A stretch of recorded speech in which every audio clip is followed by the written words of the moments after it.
नमस्कार। टुडे उत्तराखंड में आपका बहुत बहुत स्वागत है। मैं हूं गीतिका पांडे। हमारे प्यारे राज्य उत्तराखंड से जुड़ी हुई खबरों को जानने के लिए टुडे उत्तराखंड को सब्सक्राइब करें और उत्तराखंड के किस जिले से ये वीडियो देख रहे हैं कमेंट बॉक्स में हमें जरूर बताएं। उत्तराखंड को ड्रग्स फ्री राज्य बनाने की दिशा में तेजी से करें कार्य, धामी का अधिकारियों को निर्देश।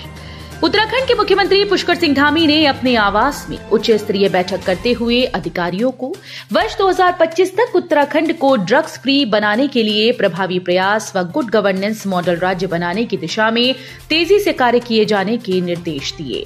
साथ ही destination Uttarakhand global investor summit के दौरान हुए करारों को तेजी से धरातल पर उतारा जाए।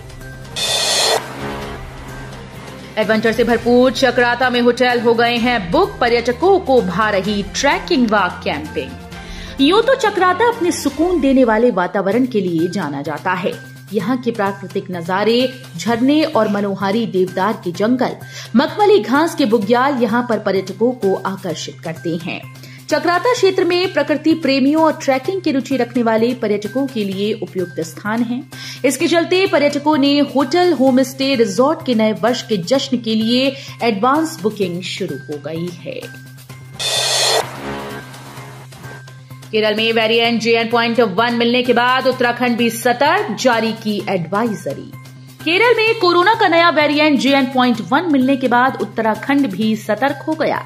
संदिग्ध लक्षणों वाले व्यक्ति की जांच और निगरानी को लेकर प्रदेश सरकार ने मंगलवार को SOP जारी कर एहतियात के तौर पर सभी अस्पतालों को अलर्ट किया है। सीएम ने किया खेल महाकुंभ का शुभारंभ, खिलाड़ियों को मिलेगा सीधे राष्ट्रीय खेलों में एंट्री का मौका। मुख्यमंत्री पुष्कर सिंह धामी ने महाराणा प्रताप स्पोर्ट्स स्टेडियम में राज्य स्तरीय खेल महाकुंभ का शुभारंभ किया। इस दौरान सीएम ने कहा कि इस प्रतियोगिता में क्वालिफाई करने वाले खिलाड़ियों को सीधे राष्ट्रीय खेलों में एंट्री दी जाएगी। 5000 मिनी आंगनबाड़ी केंद्र होंगे उच्चीकृत, मंत्री रेखा आर्य ने कहा महिलाओं को मिलेगा रोजगार। महिला सशक्तिकरण एवं बाल विकास मंत्री रेखा आर्य ने कहा प्रदेश की 5000 मिनी आंगनबाड़ी केंद्र उच्चीकृत होंगे। इससे 5000 महिलाओं को रोजगार मिलेगा, जबकि एकल महिला योजना के तहत विधवा, निराश्रित, अविवाहित, तलाकशुदा, परित्यक्ता, आपदा और एसिड अटैक से प्रभावित महिलाओं को स्वरोजगार के लिए 75% की सब्सिडी का प्रस्ताव कैबिनेट में लाया जाएगा। कोर्ट के आदेश पर कांग्रेस कार्यालय कराया खाली, एक व्यक्ति को दिलाया कब्जा। हरकीपैड़ी क्षेत्र के सुभाष नगर घाट पर अंग्रेजों के समय से स्थित कांग्रेस महानगर कमेटी का कार्यालय खाली करा दिया गया। कोर्ट के आदेश पर कार्यालय खाली कराकर एक व्यक्ति को कब्जा दिलाया गया। व्यक्ति की ओर से कार्यालय अपना अधिकार बताया गया था। सहकारी बैंकों ने तेज की NPA की वसूली, 250 करोड़ वसूले, जल्द होगी 5 और संपत्तियों की नीलामी। उत्तराखंड जिला सहकारी बैंकों ने चेयरमैन का कार्यकाल समाप्त होने और प्रशासकों की नियुक्ति के साथ ही बैंकों ने बकाया ऋण की वसूली का अभियान तेज कर दिया। सहकारी बैंकों का करीब 250 करोड़ रुपए NPA के रूप में फंसा है। अभियान शुरू होने के बाद अब तक 5.5 करोड़ रुपए NPA की वसूली हो चुकी है। संघ प्रमुख मोहन भागवत समेत कई राज्य के नेता आएंगे हरिहर आश्रम, 24 को प्रस्तावित है कार्यक्रम। राष्ट्रीय स्वयंसेवक संघ के सर संघचालक मोहन भागवत सहित कई राज्यों के नेता 24 दिसंबर को हरिद्वार के हरिहर आश्रम में होने वाले कार्यक्रम में शिरकत करेंगे। इस आयोजन को लेकर आश्रम और अखाड़े ही नहीं, प्रशासन की ओर से भी तैयारियां की जा रही हैं। अयोध्या में राम मंदिर से 7 किलोमीटर दूर बनेगा उत्तराखंड का अतिथि गृह, चिन्हित जगह पर सीएम की सहमति। अयोध्या में बनाए जा रहे भगवान राम के भव्य मंदिर के पास ही उत्तराखंड सरकार राज्य अतिथि गृह का निर्माण करेगी। राज्य अतिथि गृह के लिए राज्य सरकार ने जो भूमि चिन्हित की वो राम मंदिर से करीब 7 किलोमीटर की दूरी पर है। करीब 3.5 किलोमीटर की एरियल दूरी पर स्थित चिन्हित स्थान के लिए उत्तर प्रदेश आवास विकास परिषद ने लेआउट तैयार किया है। प्रतिमांग के बीच दूसरे इंतजाम भी नहीं आए काम, अब हाईकोर्ट की शरण में लाखों के बोझ तले दबे लोग।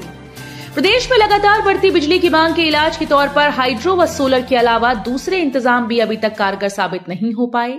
त्रिवेंद्र सरकार में शुरू हुई पिरूल से बिजली योजना ठप हो चुकी है, प्लांट बंद हो चुके हैं। 3 मंजिला दुकान में लगी भीषण आग, घंटों मशक्कत के बाद बुझाई गई। 2 सिलेंडर फटने से हुआ हादसा। उत्तरकाशी नौगांव में एक 3 मंजिला दुकान पर भीषण आग लग गई। घंटों मशक्कत के बाद आग पर काबू पाया जा सका। 2 सिलेंडर के फटने से हादसा हुआ, जबकि 4 सिलेंडर्स को फायर सर्विस की टीम ने बाहर निकाला। रिवर ड्रेजिंग में मशीन्स के प्रयोग से मुहैया होगी अधिक खनन सामग्री, सभी बड़े प्रोजेक्ट्स को राहत। उत्तराखंड उच्च न्यायालय ने प्रदेश की नदियों में रिवर ड्रेजिंग में मशीनों के प्रयोग की अनुमति दे दी है। इससे अब ऋषिकेश कर्णप्रयाग रेल परियोजना समेत उन सभी बड़े प्रोजेक्ट्स को राहत मिलेगी जिन्हें राज्य के बाहर से खनन सामग्री लानी पड़ रही है। मृतकों के नाम पर बांट दिया राशन, जांच में हुआ खुलासा। राज्य सूचना आयुक्त ने अफसर को किया तलब। हरिद्वार के रुड़की में मृतकों के नाम पर भी राशन बांटा जा रहा था। जांच में ये जानकारी सामने आने के बाद मामले में राज्य सूचना आयुक्त योगेश भट्ट ने हरिद्वार के जिला खाद्य आपूर्ति अधिकारी को व्यक्तिगत तलब किया, तो क्षेत्रीय खाद्य आपूर्ति अधिकारी को जांच रिपोर्ट पर बिंदुवार स्पष्टीकरण के साथ बुलाया है। लोकसभा चुनाव की तैयारियों में जुटी भाजपा, 10 घंटे चली गोपनीय बैठक, जानिए क्या रहा खास। भाजपा ने लोकसभा चुनाव की तैयारी शुरू कर दी है। पार्टी ने प्रदेश में लोकसभा की 5 सीटों के लिए लोकसभा विस्तारक तय कर दिए। ये चुनाव संपन्न होने तक अपने अपने क्षेत्र में मौजूद रहेंगे। प्रदेश को साहसिक पर्यटन में सर्वश्रेष्ठ राज्य का पुरस्कार, नई पहल और प्रोत्साहन को मिला सम्मान। उत्तराखंड को साहसिक पर्यटन में सर्वश्रेष्ठ राज्य का पुरस्कार मिला। Adventure tour operators association of India की ओर से राज्य को यह पुरस्कार प्रदान किया गया। 3 करोड़ की साइबर ठगी का पर्दाफाश, 3 राजस्थान से गिरफ्तार। उत्तराखंड पुलिस की स्पेशल टास्क फोर्स ने स्टॉक मार्केट में निवेश करने का झांसा देकर 65 लाख रुपए की ठगी करने वाले साइबर ठग गिरोह का पर्दाफाश किया है। गिरोह के 3 सदस्यों को राजस्थान से गिरफ्तार किया गया। आरोपितों की पहचान मनोज गुज्जर निवासी ग्राम फतेहपुर थाना शाहपुर भीलवाड़ा राजस्थान, ओम प्रकाश कुमावत उर्फ हिमांशु निवासी ग्राम गणेशपुरा थाना शाहपुरा भीलवाड़ा राजस्थान और रईस खान निवासी ग्राम बोरेड़ा तहसील शाहपुरा थाना शाहपुरा भीलवाड़ा राजस्थान के रूप में हुई। तो ये थी हमारे प्यारे राज्य उत्तराखंड से जुड़ी हुई कुछ खास और अहम खबरें। इसी तरह की लेटेस्ट अपडेट पाने के लिए अभी सब्सक्राइब करें टुडे उत्तराखंड चैनल को। धन्यवाद।